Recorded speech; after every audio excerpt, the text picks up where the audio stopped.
All right, it's a beautiful day in the neighborhood, a beautiful day in the neighborhood. Would you be, would you be my riding partner? Hey, welcome back and check out what I'm riding. What am I riding?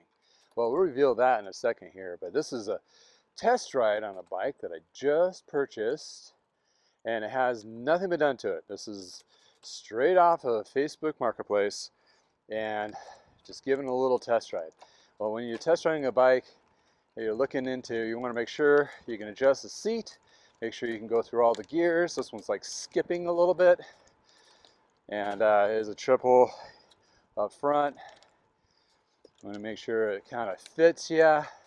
But yeah, you want to go through and also make sure the brakes are working, all those things. Basically, shifts, stops, and it fits you. There's the main three huge things you're looking at when you're looking at a used bike. But this particular one was picked up from an individual that claims he tunes up bikes and flips bikes, and he's self-taught, so I'll give him some slack on that, which is more than fine. Shaded tree mechanics is where a lot of mechanics are coming from nowadays, just because there's a lack of schools and financial gain on those particular ones. But hey, check out this beauty. Yeah, check it. Oh, it's a Tourmalet from LeMond. Yes, that's right. Yeah, this is a classic steel, early 2000s, late 90s model, design of 853 double-bedded chromoly tubing. So if you're into steel, this is definitely something you'll be appealing to you for sure. But it doesn't have the upper end componentry like Ultegra, Dura-Ace. It has, well, below 105, which is Tiagra. And Tiagra, it's a workhorse componentry. A lot of the trickle down componentry from the upper models have been put into it, but it does have some little quirks sometimes, in addition to a little bit of a weight gain. But you're talking about a steel bike, so weight gain is not something huge on the mind per se, but it is something that is, if you want to save a little, you want to save a little, but save in the wheels. But in any case, it does have your standard headset and bottom bracket and componentry, so it is upgradable. But we're going to check out this Tourmalet, and we're going to see from a flipper what things that may have not been caught and something that you may want to look for yourself. Is it something you can ride, or is it something that definitely needs to be safety checked and tuned up before you do those rides? We'll do that inspection and other tidbits and gold nuggets after this.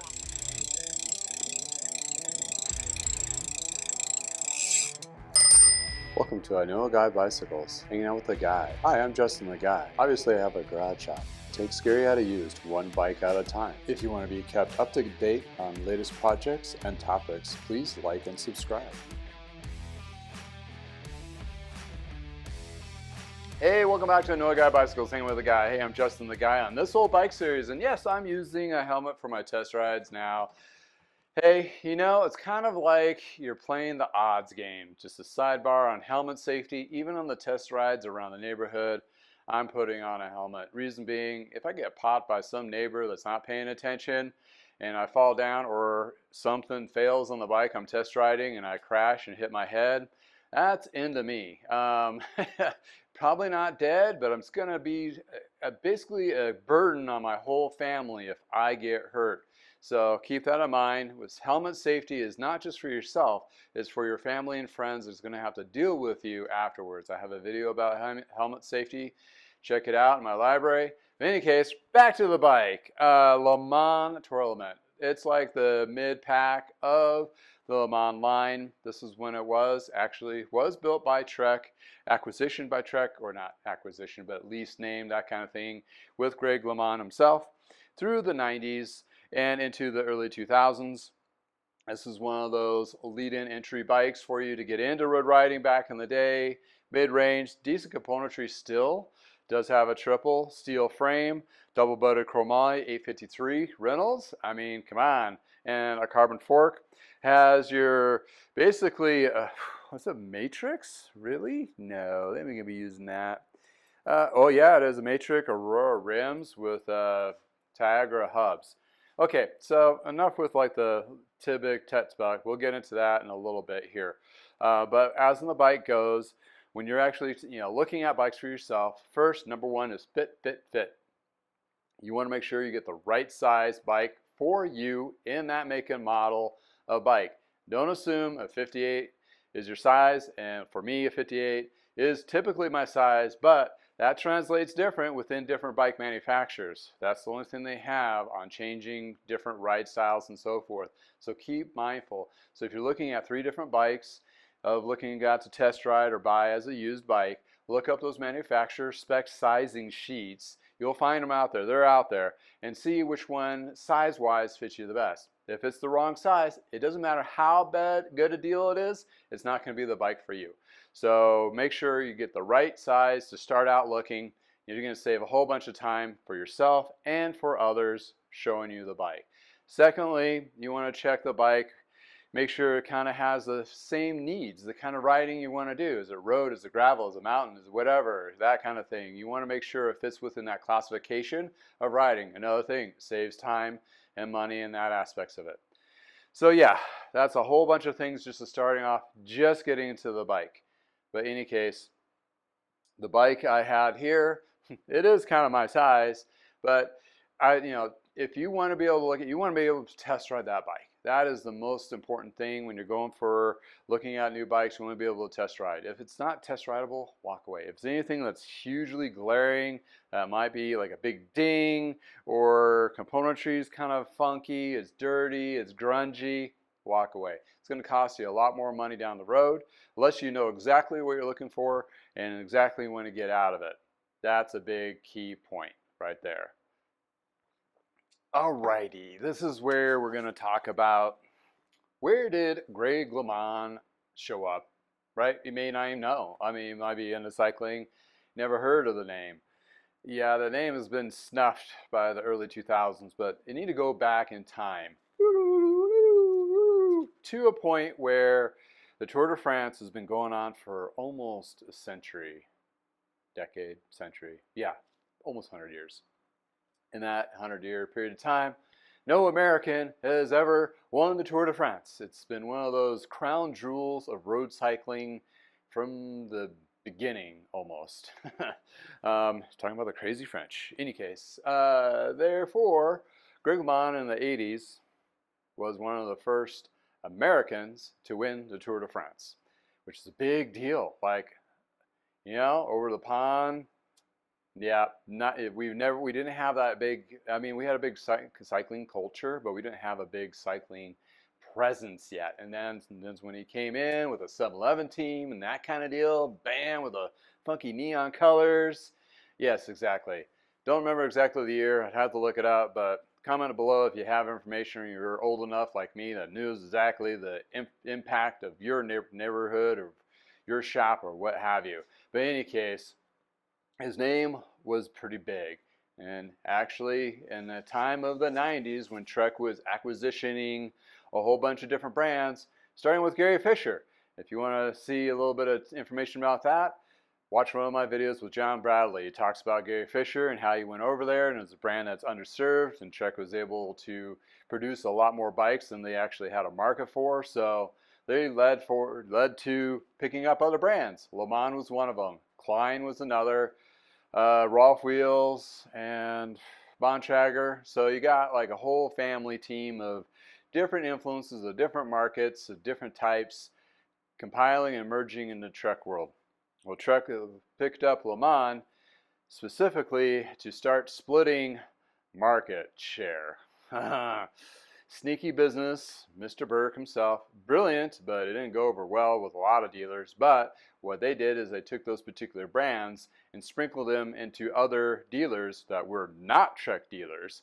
Therefore, they actually were pulling money from all these different shops. Kind of brilliant. Yeah, you can have your opinion on it. That was the 90s. It's very competitive. Our competitive competition down the street, Destination Cyclery, before they turned into Treads. Scott Carpenter himself, he picked up Gary Fisher and LeMond. Well, Gary Fisher was paired with LeMond quite a few shots because Gary Fisher was the mountain line and LeMond was the road version. So they were now our competitor, and then we shared some of the same reps, which is didn't go itchy well. I just, I don't know. It was funky and weird, especially since our competition moved into town and he was boldly saying he's going to put us out of business. This guy had a big chip on his shoulder from whatever else. Basically, he was a dick. Any case, probably still is. I don't know. I ran into the guy a couple times after the after fact and everything on charity rides. Still has a weird vibe to him.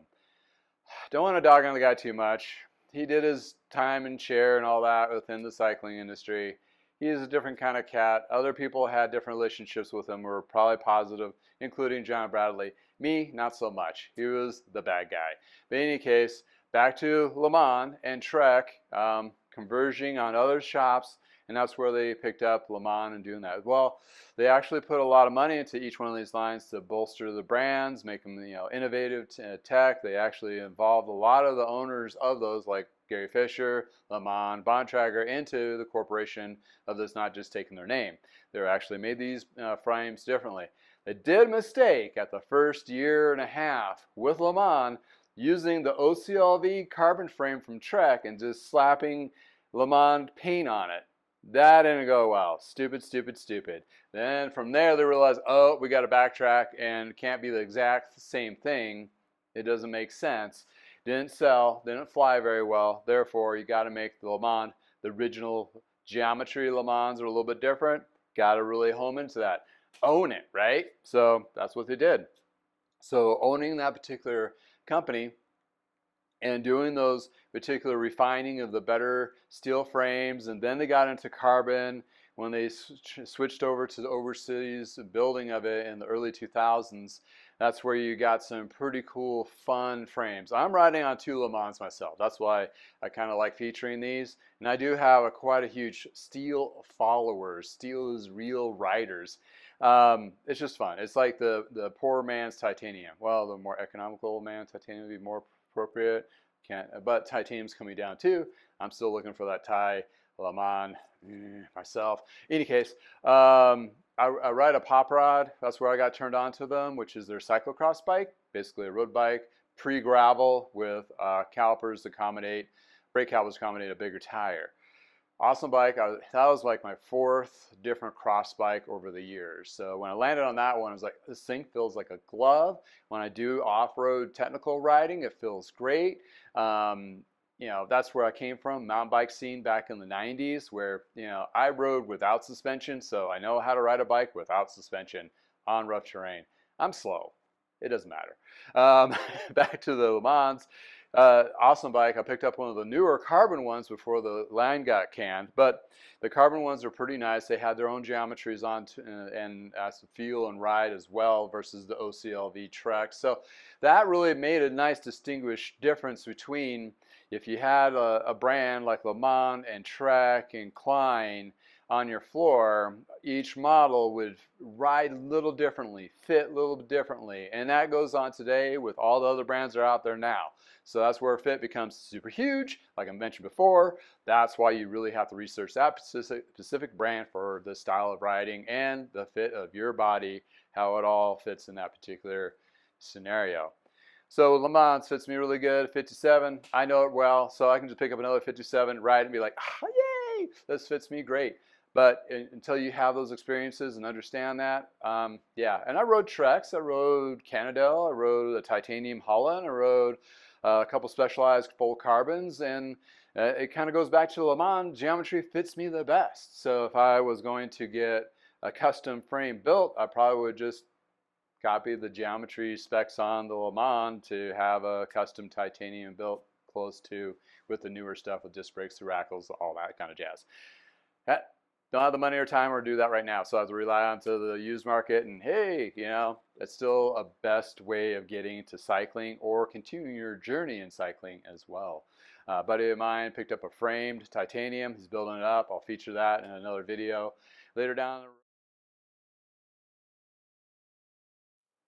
road. like a timer turning off your mojo. All right. So I'll be featuring that titanium bike in a video in a later date. In any case, look at this guy, LeMond. Pretty nice little bikes if you like steel frames. Schwinn in the early 2000s had some nice ones, which you'll find pretty good deals on without paying a lot of price on it because the Schwinn name got pushed down. So let's finish the story with LeMond, right? LeMond, he's a good cat. Apparently he's super funny, jokester, that kind of thing. One of these days I'd love to have like a meeting with him. Maybe I can leverage Mr. John Bradley to introduce me and have a little one-on-one. Greg, you know, if you're out there, give me a call. Any case, love your bikes. They revamped the line, but at the mid-2000s, around 2007 or so, said some stuff about Lance Armstrong, doping. That's what the story is. Pissed off Trek. Trek's like, we have all this investment in Armstrong, so we're going to can you drop the line in a heartbeat. Okay. It was pretty abrupt, very bitter divorce. There's several articles on that to read. Not pretty. Unfortunately, the line got dropped. Okay, so what does that mean? Well, in the manufacturing world, you still have crap in the pipeline, need to be built up. And they were like, I got contracts, and you know, people in Taiwan are going, we're building you bikes. Doesn't matter what. So they decided to slap Gary Fisher on the road line that they had leftover contracts with. Not 100% sure. Pretty sure, very seems like it. Talked to an engineer that kind of hinted at that. I don't have any exact, but when you look at the geometries of those Gary Fisher road bikes, and Gary Fisher never had road bikes before, yeah, interesting. So the next little generation of, they didn't have a lot of them. They only lasted for like a year or two to appease the contracts in the Taiwan market or giant or whatever they were having built. Yeah, and I'd had a few of those refurbished Gary Fisher road bikes, and they're nice, and yeah, they fit really close to the specifications of the LeMonds. Interesting enough. In any case, whatever they can, they had to build, and they had to slap another name on it. So therefore, it had to keep going. Unfortunately, LeMond was kind of shelved his name for a while. He is coming back. Look him up. LeMond has his own, I forget, Memphis, I think it is, or somewhere around there in the South, in the Bible Belt area. He has a facility. It's apparently close to a carbon manufacturing place. He's building up carbon bikes. He started with more of the e-bike, luxury, you know, leisure riding bike. Now he's added some other road bikes. Not a huge volume, but hey, if you want that LeMond feel and LeMond ride with an e-bike, that's the place to go. In any case, he's had a great story, a great run. He's coming back. Kudos for you, man. Love your stuff from the other days, and look forward to seeing your newer stuff come through once they finally hit my neck of the woods. But yeah, going back to this, we're looking at a used bike here. Okay, so did my little jibber jabber on the history of LeMonds. Cool steel frames. You can find them in the neck of the woods. It's great. I have a couple customers. It's all they'll buy and ride. They have various different models over the years. They're kind of fun. The spine bikes are kind of cool with a carbon top with a steel bottom, which got one hanging in the back here. I'm stripping and painting at some point. We'll get around to it. But in any case, this is a good one. So let's go into what are we looking at when you buy a used bike that might still need some work, specifically on this one.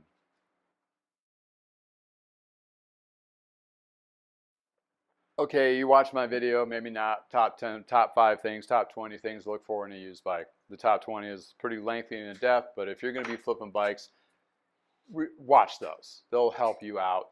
And in any case, well, I have a very big bone to pick with flippers because they're just regurgitating and basically getting rid of the history of the bike. So when you buy a bike from original owner, you're going to know the history, or a good chance of knowing the history of the bike and how it's used, how much is the tune, all that. You get rid of that when you're buying it from a flipper. That guy or gal is going to find a bike like this, pick it up for cheap, maybe air up the tires, lube it up, if they even do that. Sometimes not, but sometimes they do. Make it kind of rideable-ish. I would say more of a safety check kind of thing, and they tack on 100 or 200 bucks, whatever they can get out of it, and sell it. Well, I've picked up during COVID a few from a couple of these flippers, and there's one in Boulder. He does a whole bunch of bikes, and they are truly shit.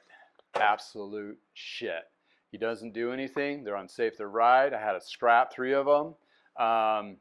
Cracked frames, all that kinds of stuff. I will not buy from flippers anymore. It's just, they don't do the inspection of it. They are panning it off, and I hope the shit they get sued. Because they're putting themselves in liability. It's money under the table. It's like this underground. And I almost have a feeling this jackass has basically stolen bikes. Whew, getting a little heated here. Sorry. There's some other guys that are out there are pretty decent. They at least try and do an effort. This is one of them here in Fort Collins. And there's a couple other ones out there too. Not to get all of them all uppity up, but man, if you're not putting an effort into it, come on. You're just doing a disservice, and you're not getting people into riding. You're getting them hurt. Hurt is a liability. Okay, back to this particular one. It's actually, you saw me, test rode, it shifted, it felt pretty good. For my expertise and what I love to do to the bikes and my over attention to detail for doing this for 35 years. Okay, first off, I got like the cables up front. One of the cables, the right shifting is kind of funky. It doesn't catch all the time. I'm going to ultrasonic clean that. Replace the cables and the housing. The housing on the front is actually cracked and split and is not routed correctly around the brake. So that's one particular issue that needs to be addressed. The second one is the chain has stretched. So that needs to be addressed with either a new chain or a newer chain, which I'm going to put a new chain on, of course. And I'm going to put on a wax one because wax is the way to go. Front derailleurs of the Tiagra, he may not know this, not a lot of people do. Those particular ones had a tendency of breaking. They have a little tab where the spring connects to. There was a faulty casting, and I have 3 or 4 of them already in my bin. They break, and I'm just going to check it for hairline cracks. So if there's hairline cracks, I'm replacing that front derailleur. Come on, it's like a $20 lift. You can save somebody hassle later on down the road. Then inspect the frame. The frame itself has some garage scuffages on it. For me, detailing, you've watched any of my stuff, I love detailing frames, so I'm going to give it the love of polishing, get all the scratches out, get the paint as corrected as possible, and then add, you guessed it, a ceramic coating to protect the rest of that paint from discoloring, and also with a steel frame that acts as another water barrier from preventing of rust, which is another great thing. And other than that, it was okay, but you know, I got it for a pretty inexpensive price, which is fine. And I told him exactly what I'm going to be doing to it. And he actually watches my channel, so he's probably watching this going, ooh, boy, you know. Hey, we all have room to improve. I'm not going to rip on this guy too much, but a couple of those guys, I picked up a couple of bikes. That's why I have a couple of frames just chilling because, you know, whatever. It's unsafe. Glad I bought them. Glad I took off the market, because I probably saved somebody's life by just doing that.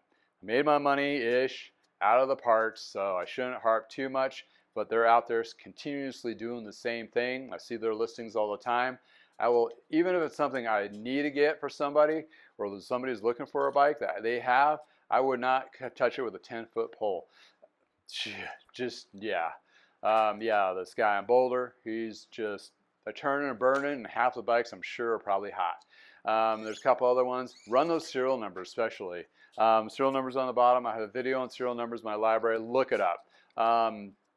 You get it. You know, you can do the quick bike list search. Have that app up on, not an app, just even in your browser. Have it up. Looking for a serial number. You're looking at that bike. Take a look at that serial number. Punch it in. See if it's hot. You never know. It's one of those things. In any case.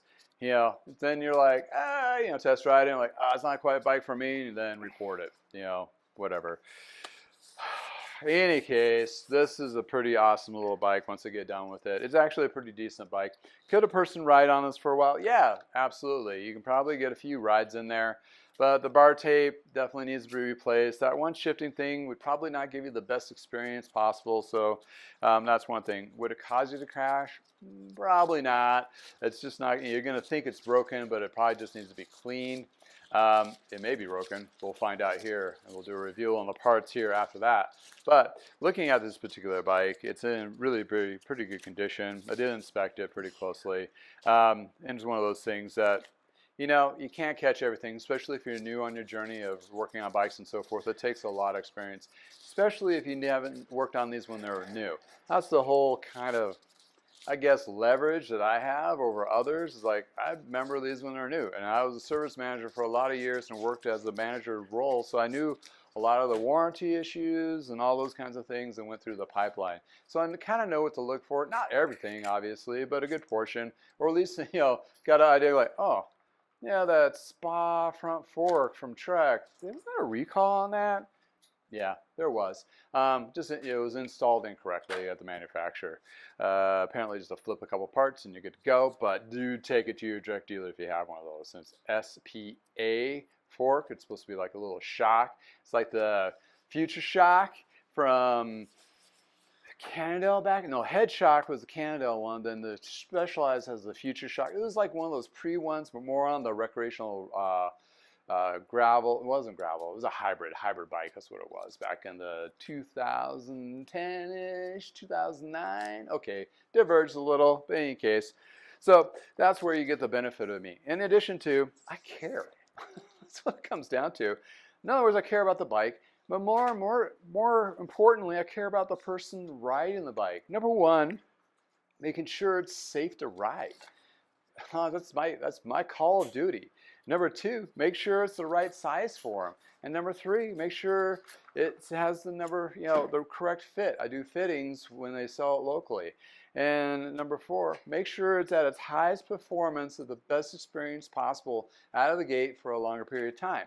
If it's tuned correctly, and if I'm lucky on a good solid tune, it's going to last that customer more than just 1 year, maybe two, until they actually need to have a full tune-up done. They may need a couple adjustments here and there, but the full strip-down job, probably in 2 years. So when you're looking at that ceramic coating or wax chaining and that kind of stuff, it's going to hold that customer pretty close to that barrier. Low chain, maybe you have to put the drip of the wax on there, but it's only going to be a 1 or 2 time lift versus current bikes with regular lube. You got to almost lube it every time you go for a ride. That's a mess. It builds up and it's ugly as hell. Probably, switching the wax will cut out some of that services needs of cleaning that drivetrain. So when you have a clean drivetrain to start off with wax, you're going to be good for a while. Plus that waxing prevents wear and tear on those other componentry. So if you have more vintage componentry, it's going to be a little bit easier to hold on to those parts longer if you do definitely ride it a lot more, because I guarantee you those Ultegra and Dura-Ace parts from years past, if you're looking for a 10-speed chain ring, it's going to cost you a pretty penny, because those things are becoming less available at some point. Right now it's not too bad, but in a couple more years, yeah, those prices on parts are going to go up again. And then everything else is going to kind of equalize. Right now it's a great time to buy. So anyway, and this is September of 2024 if you're watching this at a later date. So in any case, back to the current or back to the past. A little bit of both. But in any case, I'm going to start tearing this down, crank some tunes, kind of highlight anything that does really pop out that's super scary. If not, we'll just do a parts review and what I find for the minor things. And then we'll do a little test ride and seeing how it feels compared with a test ride from before, that kind of thing. And do a final review of how this bike turned out in the process. And hopefully you're seeing me strip this all down. And we're about ready to reveal those parts.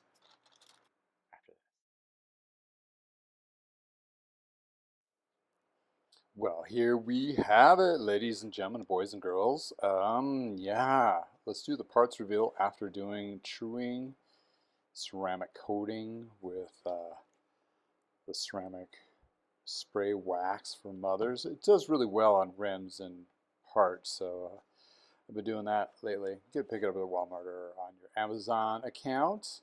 Links will be below on my Amazon store. But anyway, looking at this does have a Tagra Shimano rear hub. Super smooth, really good condition. Spokes are good. Wheel is fairly true, just a couple tweaks. The rim well is very, very, very smooth. Like, it hasn't been used all that much. In other words, it has a lot of material left and it'll last a long time. Here's the interesting bit on this one, going back to old school. This is a Matrix Aurora rim. This also is an asymmetrical rear, which means the spoke holes are not in the center of the rear. It is offset In other words, to give you a longer drive side spoke to give it supposedly more strength. Kind of cool tech. Bontrager came up with that in the late 90s, in the early 2000s, so it was being used on this particular rim. Also has the eyelets, which actually is an upgrade. So it did have a couple spokes with kinks, like got somewhere, but they're still intact, so I'm not going to worry about them. These are USA made, even though the USA sticker is the one that actually delaminated the first. But it is the Aurora off-centered rim. Well, other thing that was interesting for this time period was the CAS technology.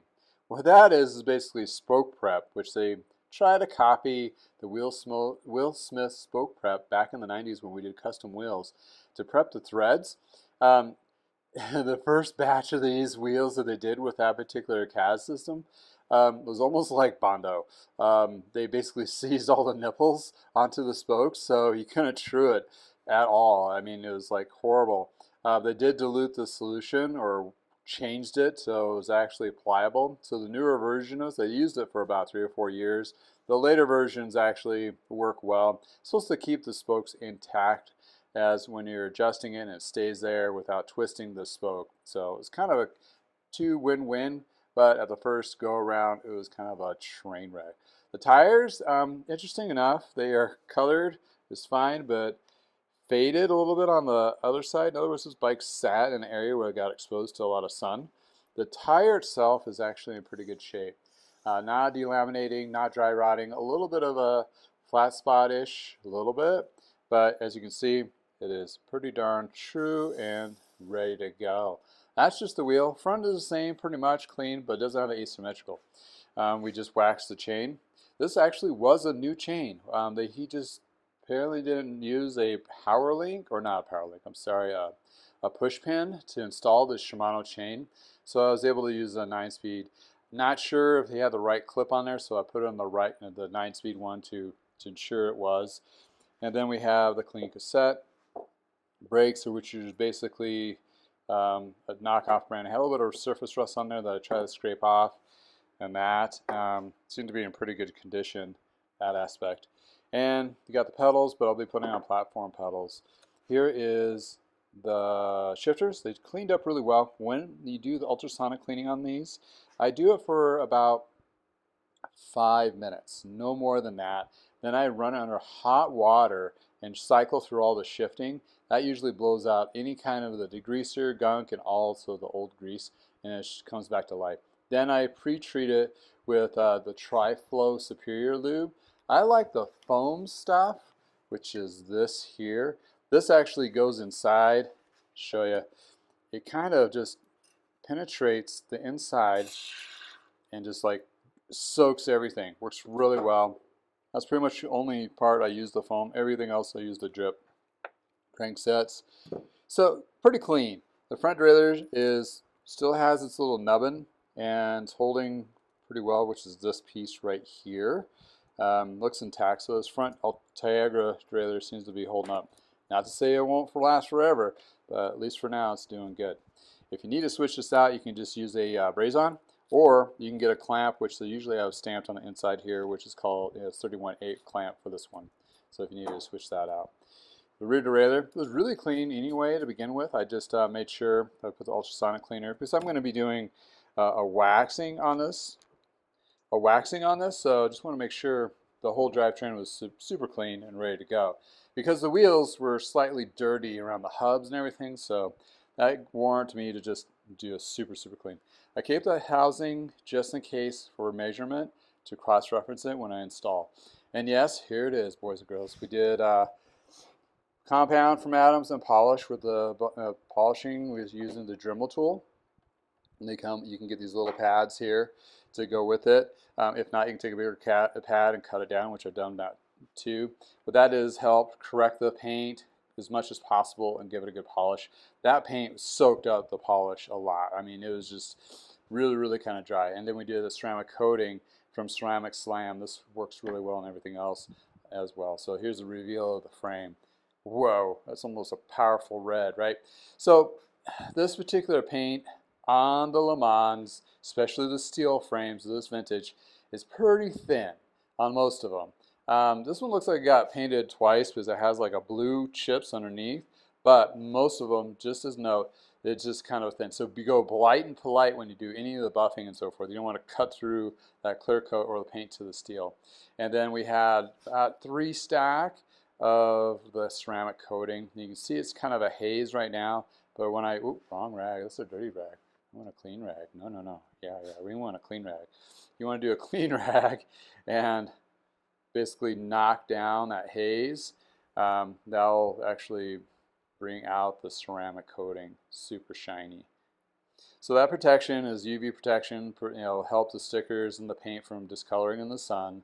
In addition to, it's super slick, a little bit aerodynamic, but really the best benefit is it water beads tight. So when you get water, mud, or anything like that, it rinses off easily. And if you have any of these chips areas, it actually seals those areas a little bit, therefore prevents contaminants are getting any underneath, especially on a steel frame. They'll prevent that rusting effect. And you saw that I took off the bottle cages too and all that. I want to make sure these bottle mounts are still intact. And when I re-put the bolts in, I put them with a good layer of grease. Double check the bottom bracket and the headset's good. This turned out immaculate. I mean, yeah, it has some scuffs here and there, but all in all, for the age, this is close to 20, 24 years old. I mean, it's an older bike. What dates is the 21.6. This does have the more ergo bars, which you don't really need to switch if you don't feel like you need to. But you still have an 1.1/8 headset. So you can switch out to a 31/8 stem with different length if you want, and also the wider 31/8 bars. You can throw a carbon on there too if you want. And this one's a 27.2 seat post, which just has an alloy seat post. So quite honestly, I think in Amazon you can get a carbon bar and a stem, roughly 50, 60 bucks. Well, the stem will be alloy, but you need to go to 31/8 to do a carbon bar, which has a nice little internal cable routing there. And then you get a C-post, which is carbon, for another 30 bucks or so. That will actually give the ride more of a supple feel to it. And actually add to that steel feel ride. I mean, also with the carbon fork, that would actually give it a wonderful feel. Just as it sits as the frame and fork, I mean, this is an awesome bike. I mean, if you wanted to upgrade this to 11-speed Ultegra or the SRAM Red or Di2-ish, I'd go with the SRAM electronic shifting if you're going to go electronic shifting. Just reason being is you don't have any of those tuck points where you can put the battery and stuff for like the Di2 kind of thing. And also a cable here.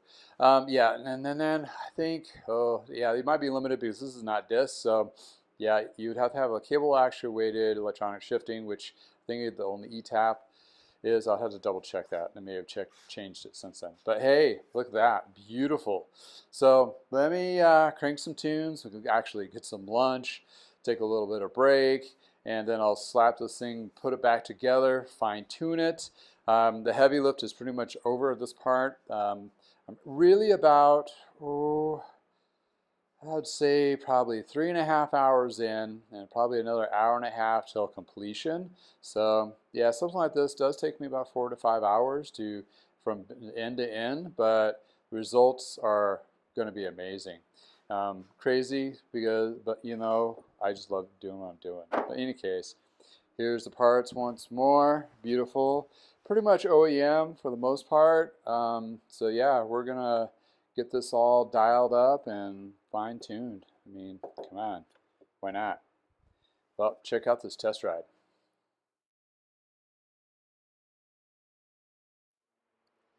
Well, here we go. Going for a test ride. Check out this Tourmalet. Tormental. LeMond. All right. Looking at a 9-speed with a triple up front. So just wax the chain as well. So it's going to be really super smooth. It's really smooth on the stand for sure. Definitely when you get a freshly waxed chain, you want to be kind of gentle on the shifting on it. You don't want to jam right into it because it's still going to be a little stiff for a few miles. But yeah, we're definitely hitting all the gears just fine. Oh, maybe not. Well, I'll have to check on the lower one there. So that's a good find. Here's the thing is a bike will behave correctly on the stand sometimes, but will act completely different while on test riding with under a load. So keep that in mind. Test rides are very important on this. So yeah, wow. But it feels good. Man, shifts, stops, except for the small chain ring. Oh, there it goes. That is just a limit screw adjustment, so that should be pretty quick and easy to fix. And this feels like a 57. I have to double check the measurements on it. Feels pretty close to the same size as mine. I probably would go with a different type of bar or more rolled up. But other than that, it's in pretty good shape. All right. Take the last push back. Whew, see the neighborhood. Oh yeah, nice day. Can't complain. All right. Well, let's pull aside and review what we have in this beautiful LeMond.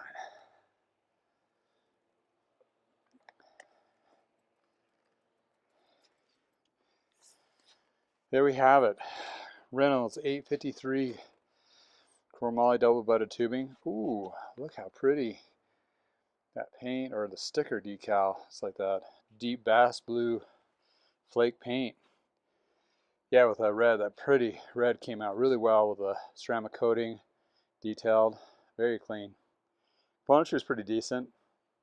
Tiger with 105 rear. Things I would probably replace in this after a while would be definitely maybe the brakes, a little more better power, like a Shimano Ultegra 105. You can find those in the used market for this vintage pretty inexpensively. Front derailleur will probably eventually go at some point. So I've had problems with those Tagras, but that one seems to be doing okay. I mean, if you're going to upgrade a bike just for upgrading reasons, wheels is usually the first thing you do.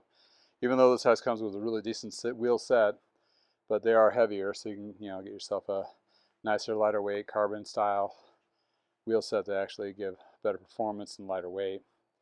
As in cranksets go, I mean, it's not the lightest, but again, you can find Ultegra or Dura-Ace triple possibly. And shifters, that's the more expensive lift for sure if you're going to go that route, but it seems to be holding up pretty well. But this bike, for the price it's going to be, one heck of a starter. Awesome bike, and definitely upgradable if whoever deemed to do so, for sure. Well, anyway, thanks for hanging out with me in the garage and checking out this LeMond Classic Tourmalet. Butchering it. Anyway, until next time, have a great day in your neighborhood, and if it's nice in your neck of the woods, please go for a ride. And if you have any bike like a LeMond or a steel frame or anything like that you ride, please add to the comments. It is a community. I'll have information in the description below as such. In any case, before you go, check out these beautiful pictures in the sun and have a wonderful day.